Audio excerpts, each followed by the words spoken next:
Hi, my name is Jill, and this is my point of view. And the question I wanted to ask you today is, do we need a different roadmap once we get over 40? And I'm kind of thinking the answer is yes. I've been doing some research on the differences between baby boomers, Gen X, and millennials. And to me, there seems to be a really powerful demarcation between the early or the last of the baby boomers and the beginning and what follows of the Gen Xers. And I think it's really interesting. So that's the question I'm asking you today. But before we do that, we're going to take a deep breath and we're going to see you on the other side.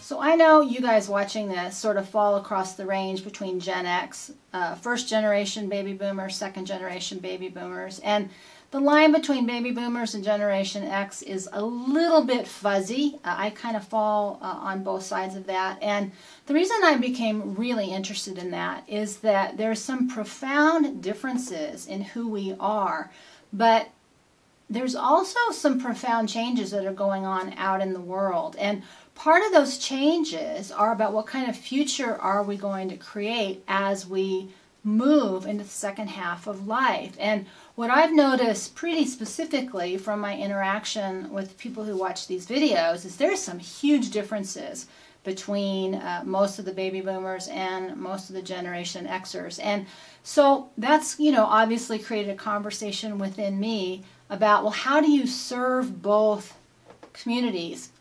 I'm not 100% sure you can, but what I have done as part of this evolution of this process is by looking at that, really we have different stages that we move forward in our life. And are they different? And I say the world is changing, the future is changing, how we age is changing. And I think the most pronounced and powerful way to demonstrate that is how men are fathers so differently now in our generations versus our ancestral generations, pre-1960 father figures were very different. Remember, that was a time when children were seen and not heard. Men went to work. They didn't participate with the kids. They just came home, did a couple hellos. Maybe you were lucky and you got an interactive father, but most fathers weren't that present. Yet, we're getting more and more research out that shows the importance of fathers in their children's lives. And this Generation X was the first generation to have physically unavailable or absentee fathers, and were oftentimes raised by single mothers. That's created this huge schism, I think, in the way we see ourselves, both as men and women. And I'll talk more about that in the future, but I wanted to just ask that specific question, is do we need a different roadmap forward? And I'm going to say, yes, we do. And I'm listening right now to an interview between Joe Rogan and Jordan Peterson, and there's something amazingly powerful about these long-form conversations where you really get a better sense of who the people are and what they're actually saying. But as I listen more and more to Jordan Peterson, I'm getting more respect for his process, but I'm also seeing some profound shifts in terms of what I've been talking to you about and what he's really talking about. Lots of overlap, but for this audience, most of you guys who watch are older and not in your developmental stages. You're not trying to find yourself out in the world.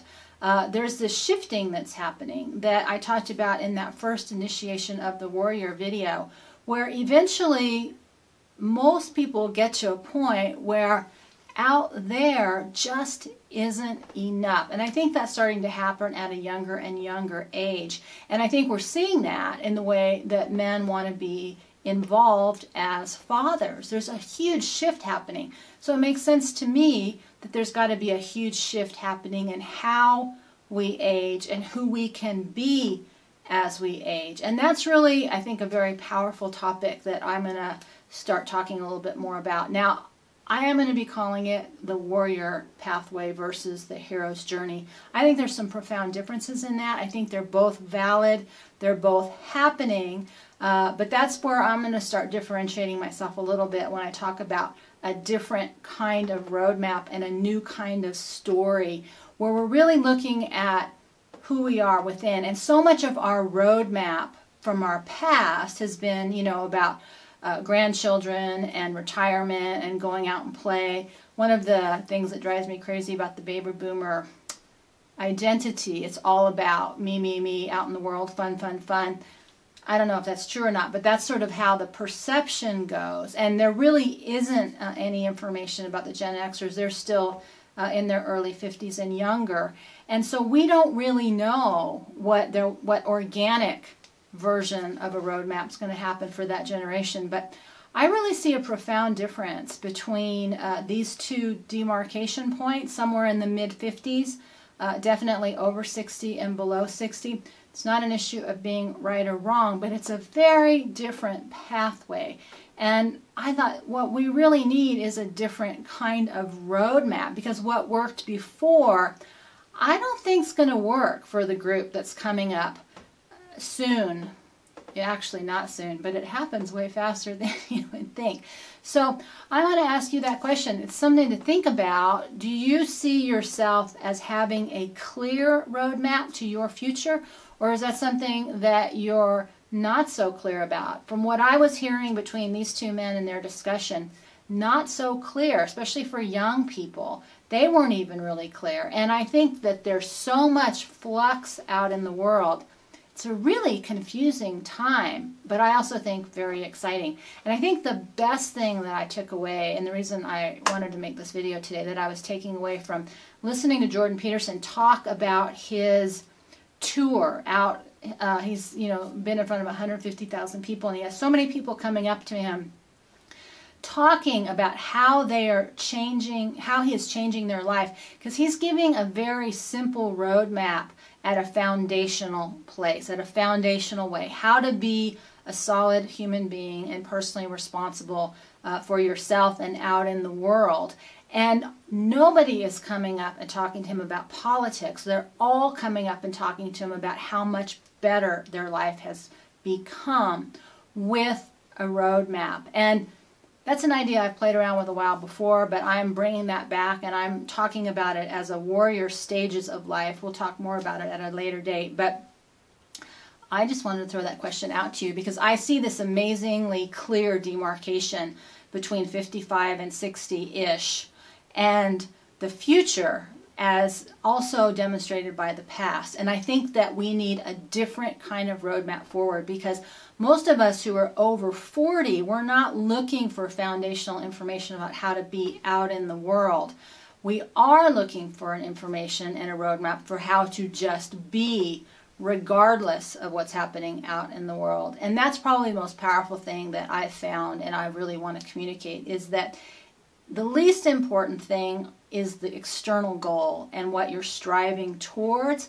A goal is good for a way to measure, but what's more powerful, and that what we get as we get older, is that one, we can't control anything that's happening out in the world. If you haven't gotten that by now, good luck to you.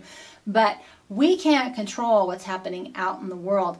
We can become more effective as human beings and how we manage everything that we can't control. And that's really the essence of what I've been talking about and will continue to talk about as we build a different kind of roadmap, because my goal is to start telling a different kind of story, one that is way more powerful than I hear most people talking about, but more importantly, what's also practical. So that's a little bit about what we're going to be doing. I just wanted to bring that question up to you. A little food for thought as we take baby steps forward, one tiny moment at a time. And we're going to take one quick deep breath, and we're going to see you next time.